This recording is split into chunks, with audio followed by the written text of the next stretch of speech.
Sarah Hayes had perfected the art of living two completely different lives. This is not a drill. By day, she walked the sterile corridors of Metropolitan FBI. General Hospital in her crisp You're white under uniform, arrest. checking on patients, administering medications, and earning the trust of colleagues who saw her as nothing more than a dedicated night shift nurse. Her gentle bedside manner and quiet efficiency made her nearly invisible in the bustling medical environment. But, when the sun set and her shift ended, Sarah Hayes became someone else entirely, someone whose real identity would eventually shake the foundations of national security and leave an entire hospital staff questioning everything they thought they knew about the woman they worked alongside for 3 years. The transformation wasn't just professional, it was a masterclass in deception that had fooled the FBI, CIA, and military intelligence for over a decade. While her co-workers discussed weekend plans and family dinners, Sarah was mentally preparing for clandestine meetings, encrypted communications, and operations that could determine the fate of international relations. The stethoscope around her neck wasn't just a medical instrument, it was the perfect prop in an elaborate performance that had taken years to perfect. When federal agents finally arrived at Metropolitan General Hospital on that cold February morning, demanding to speak with Captain Hayes, the nursing staff exchanged confused glances. There was no Captain Hayes on their roster. There was only Sarah, the quiet woman from the night shift who always volunteered for extra hours and never caused any trouble. But, as the agents presented their badges and insisted on finding their target, a chilling realization began to dawn on everyone present. The woman they thought they knew had been living an impossible double life that was about to unravel in the most spectacular fashion imaginable. Sarah Hayes understood the power of invisibility long before she learned to exploit it professionally. Growing up in a military family where her father's frequent deployments required constant adaptation, she had mastered the art of blending into new environments while maintaining carefully constructed facades. This childhood skill would later become her greatest professional asset, allowing her to hide in plain sight within one of the most scrutinized professions in America. The transition into nursing wasn't accidental, it was strategic.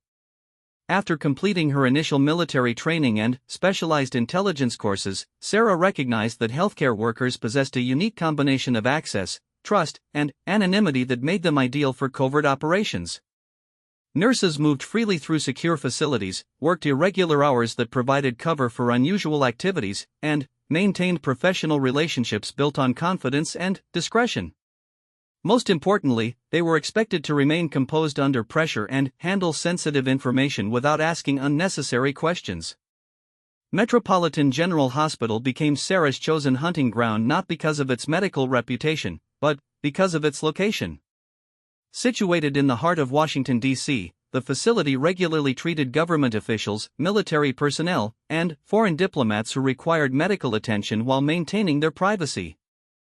The hospital's proximity to federal buildings and embassy districts meant that unusual visitors and heightened security measures were commonplace, providing perfect camouflage for Sarah's real activities. During her orientation period, Sarah carefully studied the hospital's routines, security protocols, and staff hierarchies. She identified key personnel who could provide valuable intelligence, mapped out areas with minimal surveillance coverage, and established relationships that would allow her to move freely throughout the facility without raising suspicion. Her genuine medical training, acquired during her military service, ensured that her nursing performance was authentic and competent, eliminating any possibility that colleagues might question her credentials or motivations. The night shift became Sarah's preferred assignment because it offered optimal conditions for her double life. Reduced staffing levels meant less oversight, fewer administrators were present to monitor activities, and the generally quieter atmosphere allowed for private conversations and discreet communications. Additionally, her nocturnal schedule provided perfect cover for daytime meetings with handlers, training exercises, and reconnaissance missions that would have been impossible to explain if she worked traditional hours. Sarah's approach to building relationships was methodical and calculated. She identified colleagues who possessed access to sensitive areas or information, gradually earning their trust through small favors, professional competence, and carefully timed displays of empathy. She never appeared overly curious about security matters or asked direct questions that might arouse suspicion. Instead, she allowed information to come naturally through casual conversations, professional collaborations, and social interactions that seemed entirely innocent. Her medical knowledge proved invaluable for gathering intelligence about high-profile patients without accessing official records that might trigger security alerts. By observing medication schedules, treatment protocols, and visitor patterns, Sarah could deduce significant information about the health, schedule, and security arrangements of important individuals.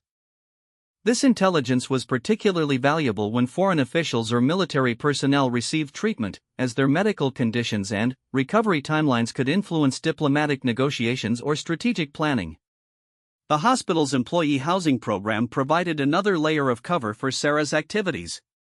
Living in a shared apartment complex with other medical staff allowed her to maintain the appearance of a normal social life while actually conducting surveillance on colleagues, identifying potential assets, and monitoring communications for useful intelligence.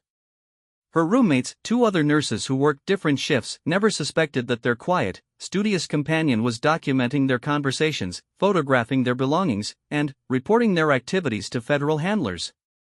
Sarah's dedication to her nursing duties was genuine, driven not by humanitarian impulses but by the recognition that professional excellence was essential for maintaining her cover. She volunteered for difficult assignments, worked extra shifts when needed, and demonstrated the kind of reliability that made supervisors reluctant to scrutinize her activities too closely. Her performance reviews consistently praised her clinical skills, work ethic, and team cooperation, creating a professional record that would deflect suspicion if anyone ever questioned her presence at the hospital. The most challenging aspect of maintaining her dual identity was managing the psychological strain of constant deception. Sarah had to remember not only her cover story and nursing responsibilities but also the complex web of relationships, conversations, and commitments that defined her false identity. Every interaction required careful consideration of what information to reveal, what emotions to display, and what responses would be consistent with her fabricated personality. The mental exhaustion was considerable, but Sarah had been trained to compartmentalize her thoughts and emotions, allowing her to function effectively despite the constant pressure. Technology became both an ally and a threat in Sarah's covert operations. While electronic surveillance systems made it more difficult to move undetected through certain areas of the hospital, they also provided opportunities to gather intelligence through network access, communication monitoring, and database infiltration. Sarah's technical training allowed her to exploit vulnerabilities in the hospital's computer systems, accessing patient records, staff communications, and security protocols that would have been impossible to obtain through traditional espionage methods. The gradual expansion of Sarah's intelligence network within the hospital required careful management to avoid detection. She identified other employees who possessed valuable access or information, slowly cultivating relationships that could be leveraged for intelligence gathering without revealing her true purpose. Some of these individuals became unwitting sources, sharing information through casual conversations or professional collaborations. Others were more deliberately cultivated, though they remained unaware of how their contributions were being used. Sarah's handlers maintained communication through a sophisticated network of encrypted messages, dead drops, and coded signals that appeared to be routine medical or personal communications. Her smartphone contained multiple hidden applications that could transmit intelligence reports, receive operational instructions, and coordinate meetings without creating obvious evidence of covert activities. Even her nursing schedule was sometimes adjusted to accommodate intelligence requirements, with shift changes and assignment modifications serving as signals for important communications or meetings. The financial aspects of Sarah's double life required careful attention to avoid creating suspicious patterns in her banking records or lifestyle choices. Her nursing salary provided legitimate income that could account for her standard of living, while additional compensation from intelligence work was channeled through complex financial arrangements that appeared to be investment returns, freelance consulting fees, or family gifts. This financial structure allowed her to maintain the modest lifestyle expected of a hospital nurse while actually earning significantly more from her covert activities. As months turned into years, Sarah's position at Metropolitan General became increasingly valuable to her intelligence handlers. Her access to sensitive information, established relationships with key personnel, and deep understanding of hospital operations made her an irreplaceable asset in ongoing surveillance and intelligence gathering operations. However, this success also increased the risk of exposure, as more people within the intelligence community became aware of her capabilities and began making requests that pushed the boundaries of what she could accomplish without attracting attention. The complexity of Sarah's double life reached its peak during her third year at the hospital, when she was simultaneously managing her nursing responsibilities, multiple intelligence operations, and the psychological pressure of maintaining perfect deception in every aspect of her daily existence. The delicate balance she had maintained for so long was beginning to show strain, though neither her medical colleagues nor her intelligence handlers had yet recognized the warning signs that would eventually lead to her exposure. Captain Sarah Elizabeth Hayes had never intended to become a spy, but circumstances and exceptional aptitude had gradually drawn her into increasingly classified operations that transformed her from a military nurse into one of the most valuable covert assets in the Defense Intelligence Agency. Her journey began innocuously enough during her initial Army medical training, where instructors noticed her unusual combination of analytical thinking, emotional control, and natural ability to inspire trust in both patients and colleagues. The transition from military healthcare to intelligence work happened gradually, through a series of special assignments that seemed like routine medical duties but actually served as elaborate testing grounds for her potential as a covert operative. Her first assignment involved providing medical support for a classified military operation in Eastern Europe, where she was responsible not only for treating injured personnel but also for gathering intelligence about local medical facilities, healthcare infrastructure, and potential biological threats that could affect American forces in the region. During this deployment, Sarah's commanding officers observed her exceptional ability to extract information from local medical staff, government health officials, and even enemy personnel who required medical treatment. Her medical credentials provided natural cover for conversations that would have been impossible for traditional intelligence operatives, while her genuine healthcare expertise allowed her to identify strategic vulnerabilities and opportunities that purely military analysts might have overlooked. These observations led to her recruitment by the Defense Intelligence Agency, though her official military records continued to reflect routine medical assignments. The DIA's interest in Sarah went beyond her medical skills and natural aptitude for intelligence gathering. They recognized that her nursing background provided perfect cover for long-term deep cover operations in civilian settings, where traditional military operatives would struggle to maintain credibility. Healthcare workers possessed unique advantages for covert work. They were accustomed to working irregular hours, handling confidential information, maintaining professional relationships across diverse populations, and operating effectively under pressure situations that might compromise less experienced operatives. Sarah's formal intelligence training took place over 18 months at a classified facility that officially did not exist in any military records. The program combined traditional espionage techniques with specialized medical applications, teaching her to use her healthcare knowledge for gathering intelligence about biological weapons, pharmaceutical research, medical supply chains, and healthcare infrastructure that could affect national security. She learned advanced surveillance techniques, encryption methods, covert communication protocols, and psychological manipulation strategies that could be seamlessly integrated into routine medical interactions. The most challenging aspect of her training involved learning to maintain multiple identities simultaneously while performing complex medical procedures under stressful conditions. Sarah had to master the art of compartmentalization, allowing her to focus completely on patient care when necessary while continuously gathering intelligence and maintaining awareness of potential threats or opportunities. This required unprecedented mental discipline and emotional control that pushed her psychological limits during intensive simulation exercises that recreated real-world operational conditions. Her first major assignment as a fully trained operative involved infiltrating a research hospital in Germany that was suspected of conducting unauthorized experiments with biological agents that could be weaponized by hostile governments.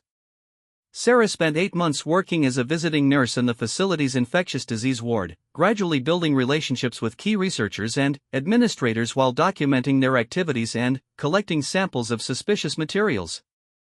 Her medical expertise allowed her to understand the scientific significance of what she observed, while her intelligence training helped her identify the broader strategic implications of the research.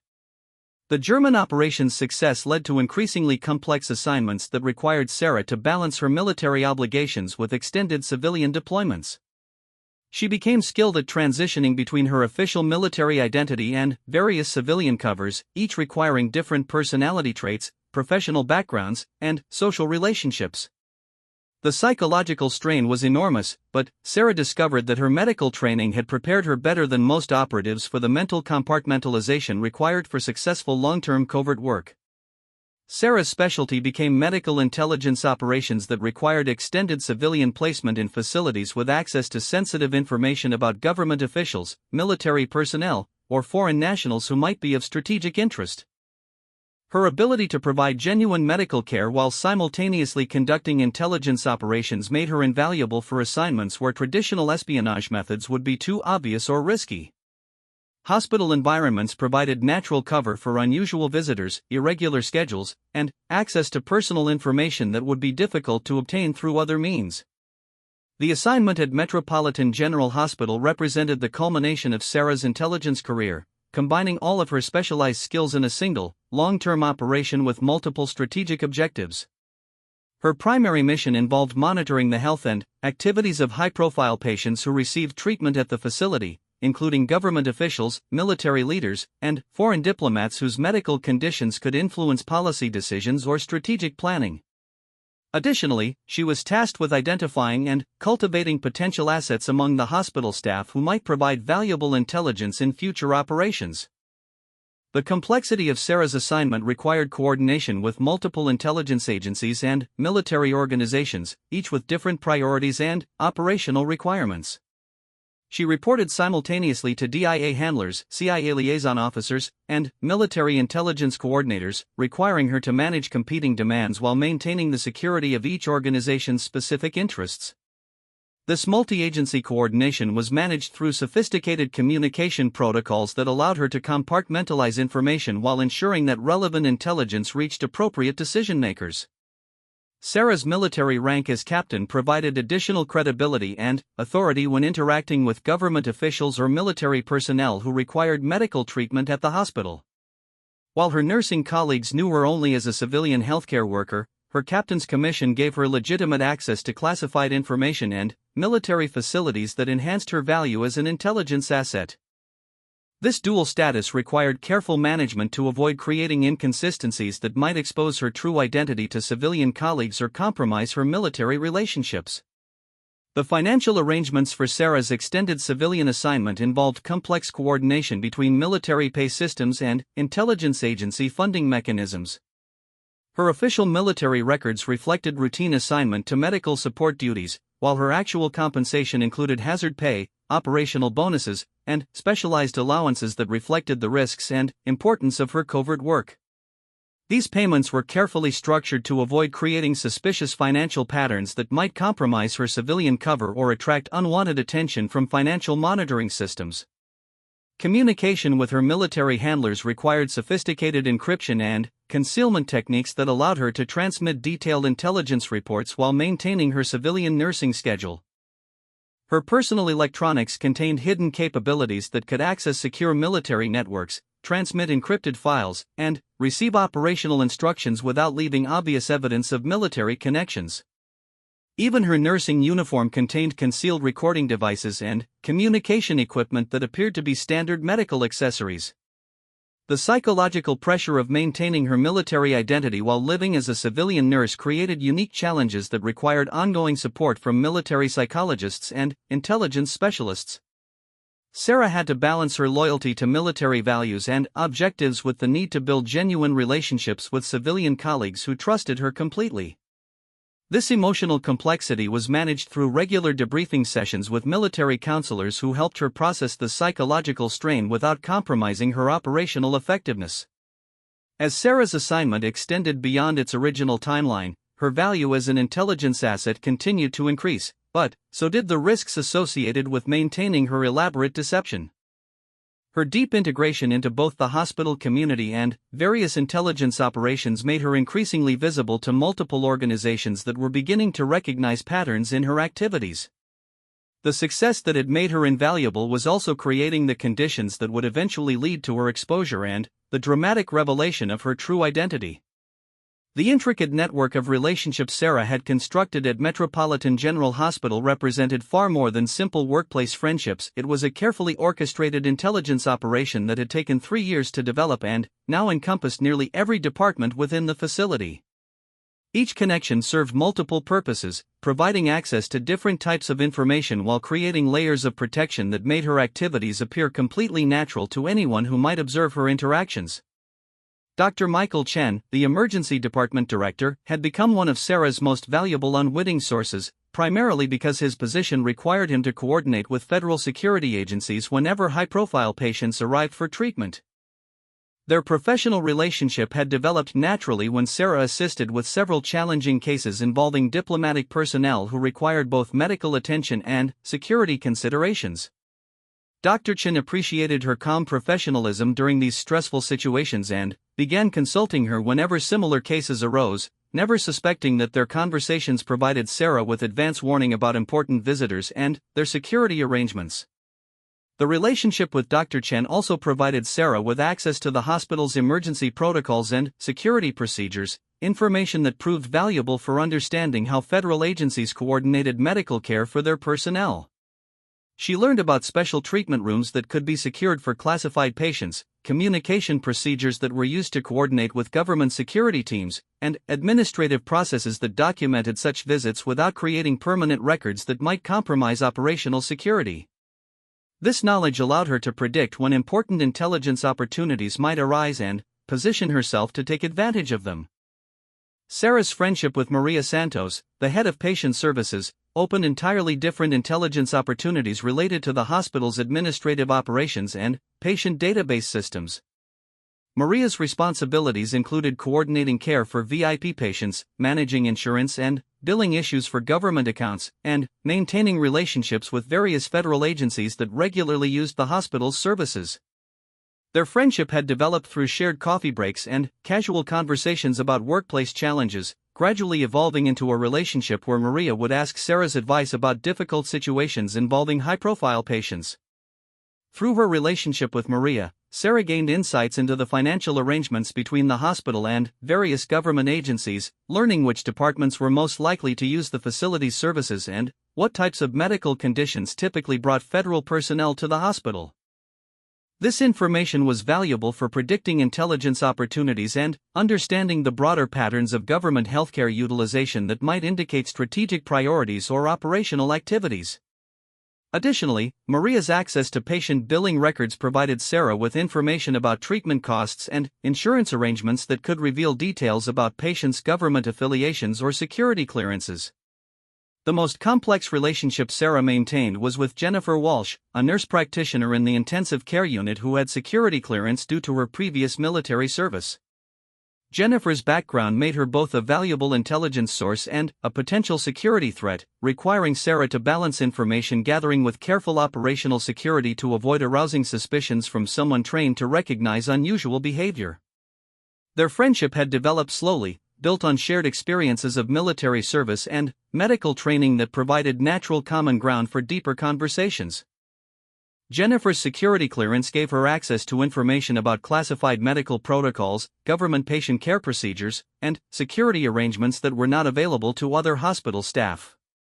However, her military background also made her more observant of inconsistencies in behavior or explanations that might indicate deception. Sarah had to be extraordinarily careful in her interactions with Jennifer, ensuring that any information she gathered appeared to come through natural conversation rather than deliberate questioning.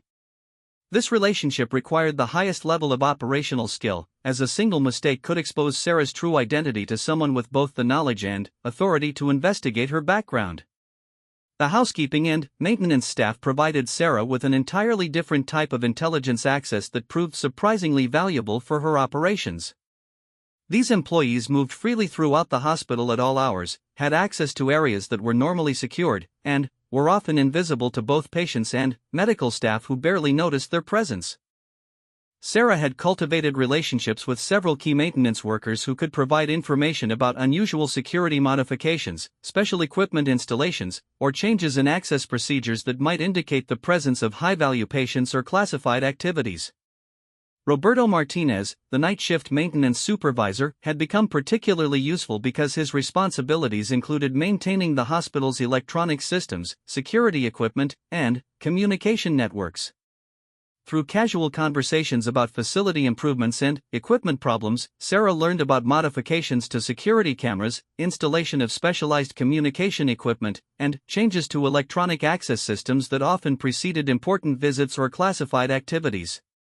Roberto's knowledge of the hospital's physical infrastructure also provided Sarah with detailed understanding of areas that had minimal surveillance coverage, which proved valuable for conducting covert communications and meetings. Sarah's relationship with the pharmacy staff opened opportunities for gathering intelligence about medication orders that might indicate the presence of specific individuals or medical conditions of strategic interest. Pharmacist David Kim had become a valuable source because his position required him to maintain detailed records of all medication dispensed within the hospital, including special orders for unusual drugs that might be required for treating specific conditions or patient populations. Their professional relationship had developed through Sarah's legitimate need to understand medication protocols for her nursing duties, gradually expanding into broader discussions about pharmaceutical trends and unusual prescription patterns.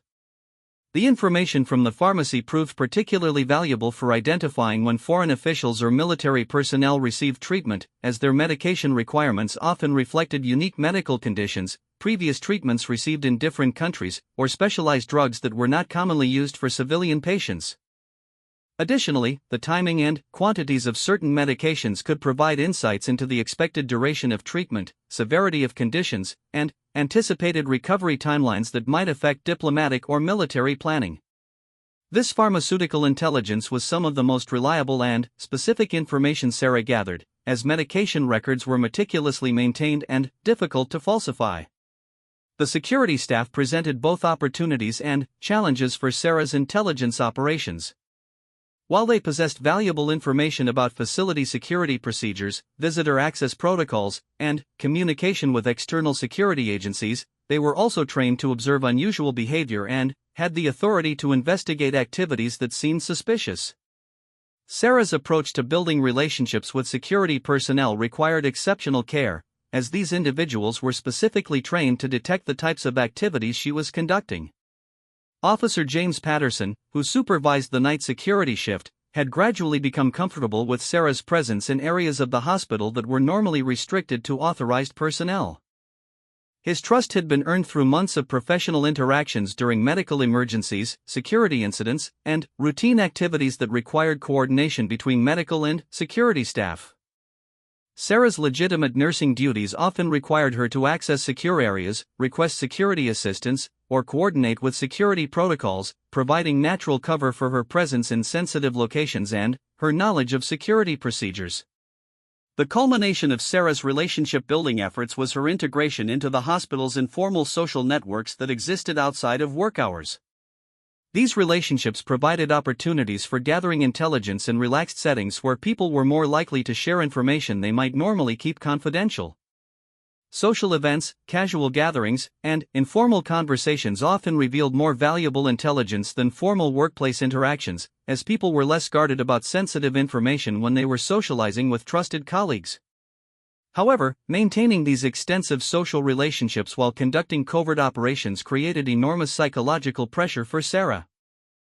Every conversation required careful attention to what information she revealed about herself, what questions she asked about others, and what responses would be consistent with her false identity. The mental exhaustion of maintaining dozens of deceptive relationships simultaneously was considerable, requiring her to develop sophisticated memory techniques and emotional management strategies that allowed her to function effectively despite the constant strain of deception. The complexity of Sarah's social network at the hospital had reached a point where changes in any single relationship could have cascading effects throughout her entire operation. The interconnected nature of hospital staff relationships meant that suspicious behavior observed by one person could quickly spread to others, potentially compromising multiple intelligence sources simultaneously. This interconnectedness had initially been an advantage, allowing Sarah to gather information from multiple sources and verify intelligence through different channels. However, it also created vulnerabilities that would eventually contribute to her exposure when federal investigators began examining the hospital's staff and their relationships with each other. The investigation that would ultimately expose Sarah's double life began not with suspicion about her activities at Metropolitan General Hospital, but with a completely unrelated counterintelligence operation that had been tracking suspicious communications patterns across multiple federal agencies in the Washington, D.C. area. FBI counterintelligence specialists had identified unusual data flows and information sharing that suggested the presence of a sophisticated intelligence operation with access to multiple government facilities and communication networks. Special Agent Rebecca Morrison had been assigned to lead the counterintelligence investigation after previous attempts to identify the source of leaked information had failed to produce concrete results. The leaked intelligence was sophisticated and valuable, suggesting that whoever was responsible possessed both high-level access and professional training in intelligence gathering techniques. However, the information came from such diverse sources and covered such a wide range of topics that investigators initially suspected they were dealing with multiple operatives rather than a single individual with extraordinary access. The breakthrough in the investigation came when communication analysts identified patterns in the timing and content of intelligence reports that suggested a single source with access to information from government personnel who had received medical treatment at facilities in the Washington area. The medical connection was subtle. Intelligence reports often included information about the health, schedule, or personal circumstances of government officials that would be difficult to obtain except through direct medical contact or access to medical records. Agent Morrison's team began systematically examining medical facilities in the D.C. area that regularly treated government personnel, looking for staff members who might have access to the types of information that appeared in the leaked intelligence reports.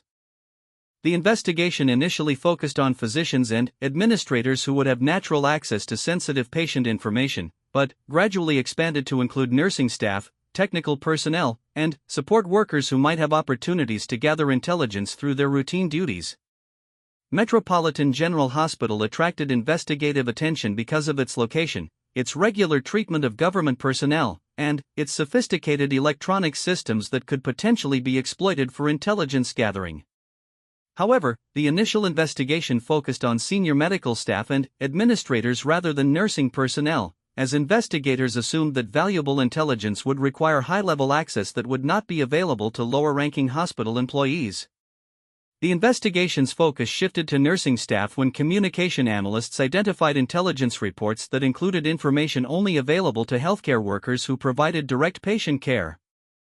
The specificity and accuracy of medical information in the leaked reports indicated that the source had hands-on access to patients rather than just administrative access to records. This realization narrowed the field of potential suspects significantly, as direct patient care was limited to a relatively small number of medical professionals who worked with government personnel. Sarah's name first appeared in the investigation when analysts cross-referenced hospital staffing records with the timing of intelligence reports and discovered correlations between her work schedule and the availability of specific types of information. However, her initially appeared to be coincidental, as several other nursing staff members showed similar patterns and Sarah's background check revealed no obvious red flags that would suggest intelligence connections or security risks. The investigation gained momentum when federal analysts began examining the financial records of hospital staff members who had access to sensitive information. While most employees showed predictable financial patterns consistent with their salaries and known income sources, Sarah's records revealed several anomalies that required closer examination. Her lifestyle and spending patterns were consistent with her nursing salary, but there were occasional financial transactions that were difficult to explain through legitimate sources. More significantly, investigators discovered that Sarah's apartment rental, insurance policies, and other financial arrangements showed signs of sophisticated operational security that was unusual for a civilian nurse. Her financial records were clean and consistent, but they were almost too perfect, lacking the usual irregularities and minor discrepancies that characterized most people's financial lives. This level of financial discipline suggested either unusual personal habits or professional training in operational security. The turning point in the investigation came when surveillance teams began monitoring Sarah's activities outside of the hospital and observed behavior that was inconsistent with her civilian nursing identity. While her hospital activities appeared completely normal and professional, her personal activities included meetings with individuals who could not be readily identified, visits to locations that served no apparent legitimate purpose, and communication patterns that suggested she was maintaining relationships that extended far beyond her known social and professional networks. Surveillance revealed that Sarah possessed technical skills and equipment that were far beyond what would be expected for a civilian nurse. Her apartment contained sophisticated electronic devices that appeared to be designed for secure communication, her personal computer showed signs of advanced security software and encryption capabilities, and her personal belongings included items that suggested military or intelligence training. However, these discoveries were subtle enough that they could potentially be explained by personal interests or hobbies rather than professional intelligence activities. The investigation's scope expanded when analysts realized that Sarah's access at the hospital was far more extensive than would be typical for a nursing staff member. Her work schedule, assignment flexibility, and relationships with other staff members provided her with opportunities to gather intelligence from multiple departments and patient populations. Additionally, her length of employment at the hospital had allowed her to build an extensive network of professional relationships that could serve as intelligence sources. Federal investigators began examining Sarah's background more carefully and discovered discrepancies in her employment history that had been overlooked during initial security screenings.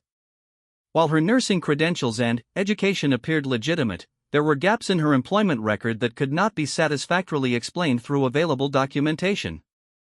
Some of her previous employers could not be located or verified, and her references contained subtle inconsistencies that suggested possible fabrication or careful preparation. The investigation revealed that Sarah's nursing education and credentials were genuine, but had been obtained during military service through programs that were not widely known or easily verified by civilian employers. Her transition from military service to civilian nursing had been handled through administrative processes that obscured her military background while providing her with legitimate professional credentials. This discovery raised serious questions about how she had obtained her civilian nursing position and whether her military service had prepared her for intelligence activities. Communication intercepts provided the final pieces of evidence needed to confirm Sarah's intelligence activities. Electronic surveillance revealed encrypted communications between Sarah and individuals who were later identified as intelligence handlers and military personnel with connections to classified operations. The sophisticated encryption and communication protocols she used were far beyond what would be available to or necessary for a civilian nurse, confirming that she possessed professional training in intelligence operations. The investigation also revealed that Sarah had been using her hospital position to gather intelligence about government personnel, foreign nationals, and sensitive activities that extended far beyond routine medical care. Her access to patient information, medical records, and hospital facilities had been systematically exploited to support intelligence operations that had been ongoing for several years. The scope and sophistication of her activities suggested professional training and institutional support that made her far more than a simple insider threat. As the evidence accumulated, federal investigators realized they were dealing with a highly skilled operative who had successfully maintained deep cover for an extended period while conducting sophisticated intelligence operations. The challenge now was to determine the extent of her activities, identify her handlers and support network, and assess the damage that might have been caused by her long-term access to sensitive information. The investigation had evolved from a routine counterintelligence inquiry into a major national security case that would require coordination between multiple federal agencies and careful handling to avoid compromising ongoing operations. The decision to confront Sarah directly was made after investigators concluded that continued surveillance was unlikely to provide additional valuable information and that the risks of allowing her to continue her activities outweighed the benefits of extended observation. However, the confrontation would need to be handled carefully to maximize the chances of gaining her cooperation and obtaining information about her intelligence activities without compromising other ongoing operations or exposing sensitive investigation techniques. The morning of February 15 began like any other for the staff at Metropolitan General Hospital, with early shift workers arriving for their duties and night shift personnel preparing to complete their responsibilities before heading home. Sarah Hayes was finishing her final patient checks when she noticed an unusual number of well-dressed individuals entering the hospital's main lobby, their purposeful movements and coordinated arrival suggesting something beyond routine business. Her trained instincts recognized federal law enforcement personnel even before she could clearly see their credentials or identify their specific agencies. Agent Rebecca Morrison had coordinated the operation to apprehend Sarah with military precision, knowing that they were dealing with a highly trained operative who would recognize standard law enforcement tactics and might attempt to escape or destroy evidence if given any warning. The team included FBI agents, military intelligence officers, and hospital security personnel who had been briefed on the situation and instructed to secure the facility without creating panic among patients or staff who were unaware of the investigation. The first indication that something unusual was happening came when hospital security began quietly restricting access to certain areas of the facility and requesting that staff remain in their assigned locations until further notice. The restrictions were presented as routine security procedures related to an unspecified incident, but experienced hospital personnel recognized that the level of coordination and the presence of outside security personnel indicated something far more serious than typical hospital security concerns. Sarah realized that her time as a covert operative was ending when she observed Agent Morrison approaching the nurses' station with several other individuals whose bearing and demeanor clearly identified them as federal law enforcement officers. Her years of training had prepared her for this possibility, but the reality of exposure still came as a shock after maintaining her cover identity successfully for such an extended period. The careful balance she had maintained between her nursing duties and intelligence activities was about to collapse in the most public and dramatic way possible. The confrontation began when Agent Morrison approached the nurses' station and asked to speak with Captain Hayes, using Sarah's military rank rather than the civilian identity she had maintained throughout her assignment at the hospital. The use of her military title immediately confirmed that federal investigators had not only identified her intelligence activities but had also discovered her military background and understood the full scope of her double life. The other nursing staff members present showed visible confusion, as they knew Sarah only as a civilian nurse with no apparent military connections. Sarah's response to the federal agents was controlled and professional, acknowledging her identity without attempting to deny or deflect the accusations that were clearly forthcoming. Her military training had prepared her for capture and interrogation scenarios, and she understood that cooperation would be more beneficial than resistance at this point in the investigation. However, her calm acceptance of the situation only increased the shock and confusion of her civilian colleagues who were struggling to understand how their trusted co-worker could have been living such an elaborate deception. The revelation of Sarah's true identity created immediate chaos among the hospital staff as colleagues who had worked alongside her for 3 years suddenly realized that the person they thought they knew had been conducting sophisticated intelligence operations while performing her nursing duties. Dr. Chen, Maria Santos, Jennifer Walsh, and dozens of other staff members who had trusted Sarah completely were forced to confront the reality that their professional and personal relationships had been carefully manipulated as part of an elaborate intelligence operation. Agent Morrison's team had prepared for the shock and confusion that would inevitably result from exposing Sarah's activities, but the emotional impact on hospital staff exceeded their expectations. Many of Sarah's colleagues experienced feelings of betrayal, confusion, and anger as they realized that conversations they had considered private and friendly had actually been intelligence-gathering operations. The trust that forms the foundation of healthcare teamwork had been systematically exploited by someone they had considered a friend and professional colleague. The administrative response to Sarah's exposure required immediate coordination between hospital leadership, federal investigators, and military officials to manage the security implications while maintaining essential hospital operations. Patient care could not be interrupted despite the ongoing investigation, but administrators needed to assess whether Sarah's activities had compromised patient confidentiality, hospital security, or the safety of government personnel who had received treatment at the facility. Federal investigators faced the complex challenge of determining the full extent of Sarah's intelligence gathering while managing the operational security requirements of ongoing classified activities that might have been affected by her access to sensitive information. The investigation revealed that her activities had been far more extensive than initially suspected, encompassing not only patient information but also hospital security procedures, staff personal information, and administrative data that could be valuable for planning future intelligence operations. The psychological impact on Sarah herself was profound as she was forced to abandon the civilian identity she had maintained for 3 years and return to her military persona while facing the consequences of her intelligence activities. The transition from her comfortable cover life to the reality of exposure and investigation was emotionally challenging despite her professional training, as she had developed genuine relationships and feelings during her time at the hospital that made the revelation personally painful as well as professionally significant. Media attention to the case was carefully managed by federal authorities to prevent compromising ongoing intelligence operations while providing enough information to explain the unusual circumstances of Sarah's arrest and the disruption at Metropolitan General Hospital. The story of a military intelligence operative who had successfully maintained deep cover as a civilian nurse for 3 years captured public attention and raised questions about the extent of intelligence activities conducted within civilian institutions. The legal proceedings that followed Sarah's exposure were complicated by the classified nature of many of her activities and the need to protect ongoing intelligence operations from public disclosure. Military and civilian courts had to coordinate their jurisdictions while ensuring that sensitive information remained protected throughout the legal process. Sarah's cooperation with investigators was essential for understanding the full scope of her activities and assessing any damage that might have resulted from her intelligence gathering.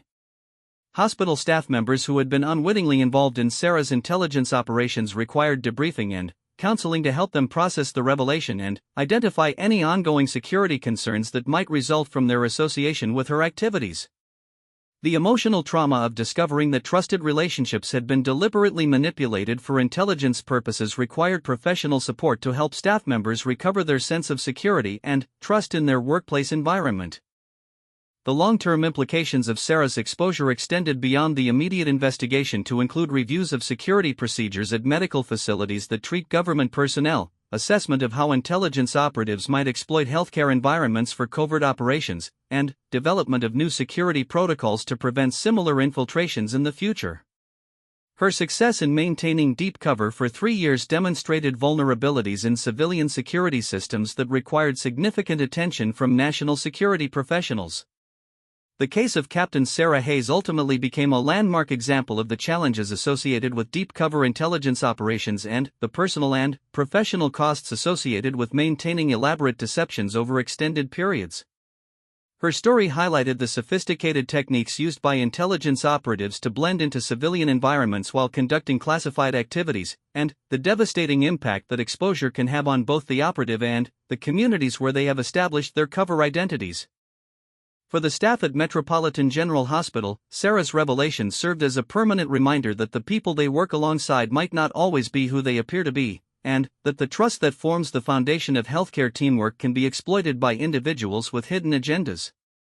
The case changed how hospital personnel viewed security, privacy, and professional relationships, creating lasting effects that extended far beyond the immediate investigation and legal proceedings that followed her exposure.